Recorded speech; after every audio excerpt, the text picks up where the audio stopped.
तो गंगाधारी शक्तिमान जो है कांग्रेस ही भाजपा है और भाजपा ही कांग्रेस है। जब तक के कांग्रेस वो चोला उतार कर फेंकेगी नहीं, वो तो परेशान है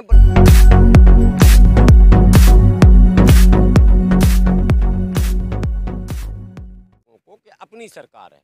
तो कांग्रेस ने भी वो कांड कर रखा है। कांग्रेस ने तुष्टीकरण के नाम पर मुसलमानों को संदेश दिया कि तुम्हारी सरकार है, मीट का दुकान जहां है खोल लिया। सड़क जो है, भारत स्वतंत्र है ना, सड़क पर सब चलेगा, हिंदू मुस्लिम सिख ईसाई जॉइंट पारसी, लेकिन चलने के नियम है कि नहीं है? यातायात के नियम है ना, लाइसेंस होना चाहिए, आरसी होना चाहिए, पोल्यूशन होना चाहिए, रेड लाइट जंप नहीं करेंगे, इंश्योरेंस होना चाहिए। अब अगर आपने रेड लाइट जंप किया और पुलिस ने पकड़ लिया तो आप कहेंगे मैं मुसलमान हूँ इसलिए पकड़ लिया? नहीं, आपने रेड लाइट जंप किया इसलिए पकड़ लिया।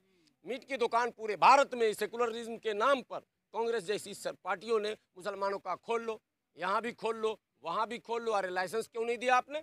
अगर सबको रूल रेगुलेशन से बांध कर रखते, नियमों से बांध कर रखते, तो आज ये दिन देखने को नहीं पड़ते। आज बूचर खाने बंद हो रहे हैं, आज मीट की दुकानों पर छापे पड़ रहे हैं, आज मीट व्यापारी जो छोटे मोटे हैं सब मारे छोटे मोटे इसलिए मारे जा रहे हैं कि उनको लाइसेंस नहीं दिया। आज मध्य प्रदेश के राजगढ़ से ऐसी खबरें भी आती हैं जहां पर जेलर जो है एक मुस्लिम शख्स की दाढ़ी कटवाता है, पाकिस्तानी कहकर उसे। भाजपा की सरकार है। देखिए एक क्या कहते हैं, धारावाहिक हम लोग जब बच्चे थे तो चल रहा था शक्तिमान। शक्तिमान में कहा जाता था, वो हीरो था मुकेश खन्ना, उसका नाम था कुछ नाम था, तो वो कहा जाता फला ही असल शक्तिमान है। वो डायलॉग हमको याद नहीं है, यानी वो दो गंगाधर ही शक्तिमान है असल में। तो गंगाधर ही शक्तिमान जो है कांग्रेस ही भाजपा है और भाजपा ही कांग्रेस है। जब तक के कांग्रेस वो चोला उतार कर फेंकेगी नहीं, वो तो परेशान है ब्राह्मण बनने में, आज भी जनेऊ दिखाने में, शिव भक्ति दिखाने में। बात समझिए, वो सेकुलर है कहाँ? कांग्रेस बताए ना, सेकुलरिज्म क्यों नहीं दिखाती? जनेऊ क्यों दिखाया आपने? आपने शिव भक्ति का प्रचार क्यों करवाया? और बड़े बड़े लीडरों ने आपके कहा कि हमारे राहुल गांधी जी बड़े शिव भक्त हैं।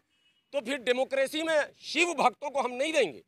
डेमोक्रेसी में जो लोकतंत्र का भक्त होगा हम उसको चुनेंगे साहब। शिव भक्त आप हैं तो आपसे तो बड़े मोदी जी हैं।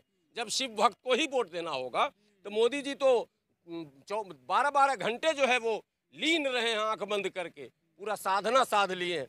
बात समझिए, तो उसमें कहाँ टिकिएगा आप? अगर चंदन टीका आप लगाइए तो पूरा भभूत लगा के लोग आ रहा राजनीति में। आप अगर गिरुआ पहन के आइएगा तो पूरा ही 24 घंटा गिरुआ ही पहन। ये कंपटीशन नहीं है, कांग्रेस गलत रूट पर।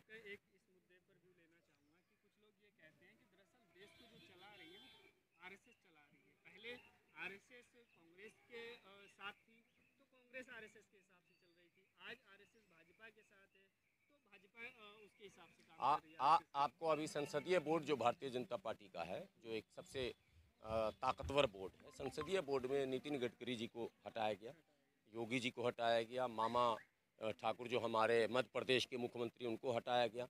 ये ताकत मोदी जी के पास आया। मोदी जी ने आरएसएस की ताकत को थोड़ा सा कम किया, ये मैं बता दूं, उसका इंटरफेयर कम किया, क्योंकि नितिन गडकरी, योगी आदित्यनाथ और मामा वगैरह के बारे में बताया जाता है कि आरएसएस के पुराने खिलाड़ी हैं। और जब इनको साइडलाइन किया तो आरएसएस ने आपत्ति तो किया ही होगा, लेकिन मोदी जी एक ताकतवर नेता बन के उभरे हैं। मैं मोदी जी से विनती करता हूँ, सबका साथ, सबका विकास, सबका विश्वास, सबका प्रयास जो आपने नारा दिया है, विश्व स्तरीय नारा है, और आगे बढ़िए। अगर आपने आरएसएस के हस्तक्षेप से अपने आप को बचा लिया और वाकई आपने योजना गरीबों के लिए अगर लाना शुरू किया और ये संदेश सही अगर चला गया तो लोग आपसे जुड़ जाएंगे, पार्टी से नहीं जुड़ेंगे, आरएसएस से नहीं जुड़ेंगे। एक बात ये मैं कह रहा हूँ। दूसरी बात जो आपने कही, गंगाधर ही असल में शक्तिमान है। आरएसएस न केवल कांग्रेस को चलाती थी, कांग्रेस के जो नीति निर्धारक थे वो सब आरएसएस के निक्कर में थे। और जिनको दिग्विजय सिंह को बड़ा लिबरल लीडर माना जाता है, वो आरएसएस के सबसे बड़े वाले हैं। ये भी आज मैं आपको बता दूं, लोगों को नहीं पता। और मैं आपको बताता हूं, आरएसएस वो संगठन है, बसपा में आरएसएस ने अपने आदमी को भेजा, बसपा को सत्यानाश किया। सपा में आरएसएस का आदमी घुसा हुआ है, आरजेडी में आरएसएस का आदमी घुसा है, टीएमसी में आरएसएस का आदमी घुसा हुआ। ज़रूरत है चिन्हित करने की। आपकी नीतियों को अगर प्रभावित करने लगे, जैसा कि बसपा के साथ घटना घटी, आज बसपा जहाँ पर खड़ी है वो इसलिए नहीं खड़ी है कि समाज वोट नहीं दे रहा ना, समाज तो वोट देने के लिए आज भी एक पैर पर खड़ा है। कहीं ना कहीं नीति बनाने वाली टीम में आरएसएस का इंटरफेयर हो गया है। उससे बहन जी जो बचेंगी, पार्टी उठ जाएगा। अगर अखिलेश बच गए आरएसएस से, पार्टी उठ जाएगी। नहीं बचेंगे, कहीं भी चित कर देंगे इनको इन लोग। इस पार्टी में इनके रहते हुए ही इनको चित कर देंगे, ये पॉलिसी ऐसी बनाएंगे कि ये फ्लॉप हो जाएंगे, और वही अब तक हो रहा। तो ये एक सोच है, मानसिकता आरएसएस कोई ब्रांड नहीं है कि आप दूर से देख के पहचान जाएंगे। आप भी हो सकते हैं, हम भी हो सकते हैं, जो उस मानसिकता से प्रभावित होगा वो सब हो जाएगा। और वो वहाँ ये पढ़ाया जाता है कि पूरे सिस्टम पर तुमको कब्जा करना। अब पूरे सिस्टम पर कब्जा करने का मतलब है पूरी पार्टी पर कब्जा करना, ताकि अगर इसकी सरकार आए, लेफ्ट आए, राइट आए, ईस्ट आए, वेस्ट आए, मतलब हम ही रहें।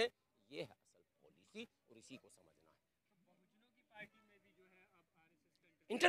इंटरफेयर है ही नहीं, बल्कि उसको रिंग मास्टर की तरह काम कराया जा रहा है। मतलब योजना पीछे से कोई और बना रहा, और उसकी विश्वसनीयता को कम किया जा रहा। मुस्लिम लीडरों की विश्वसनीयता कम हुई।